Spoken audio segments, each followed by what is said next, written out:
बघणाऱ्यांचं म्हणणं असं आहे की अनिल परब सारखीच व्यक्ती होती, त्यांच्यासोबत एक बिल्डर एक गाडी घेऊन आला होता, त्या गाडीतून एक बकरा घेऊन आला होता आणि दोन नंगे बाबा पूर्ण लग्न होते असे दोघांना घेऊन त्या स्मशानभूमीमध्ये आले होते आणि तिथं माझ्या मुलाचा योगेशचा आणि रामदास कदम अशा दोघांची नावं घेऊन त्या बकऱ्याला कापलात तुम्ही, असं त्यांचं म्हणणं आहे.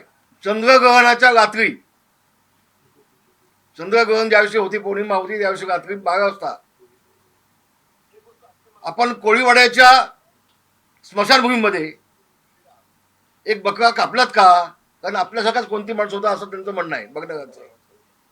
बघणाऱ्यांचं म्हणणं असं आहे की अनिल परब सारखीच व्यक्ती होती, त्यांच्यासोबत एक बिल्डर एक गाडी घेऊन आला होता, त्या गाडीतून एक बकरा घेऊन आला होता आणि दोन नंगे बाबा पूर्ण लग्न होते असे दोघांना घेऊन त्या स्मशानभूमीमध्ये आले होते आणि तिथं माझ्या मुलाचा योगेशचा आणि रामदास कदम अशा दोघांची नावं घेऊन त्या बकऱ्याला कापलात तुम्ही, असं त्यांचं म्हणणं आहे.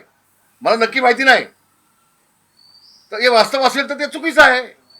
आपण शिकली व्यक्ती आहोत, हे आगळी कृत्य आपल्याकडनं होता कामा नये असं मला वाटतंय आणि म्हणून हे महाराष्ट्राला कळावं.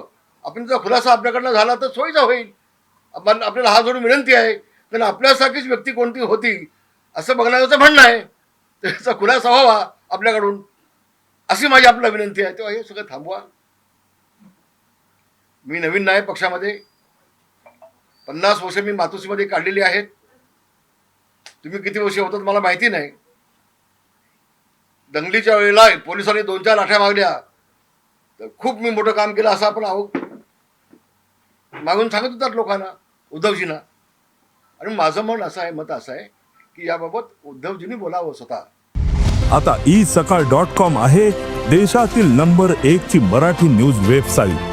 प्रत्येक अपडेटसाठी isakal.com ला नक्की भेट द्या.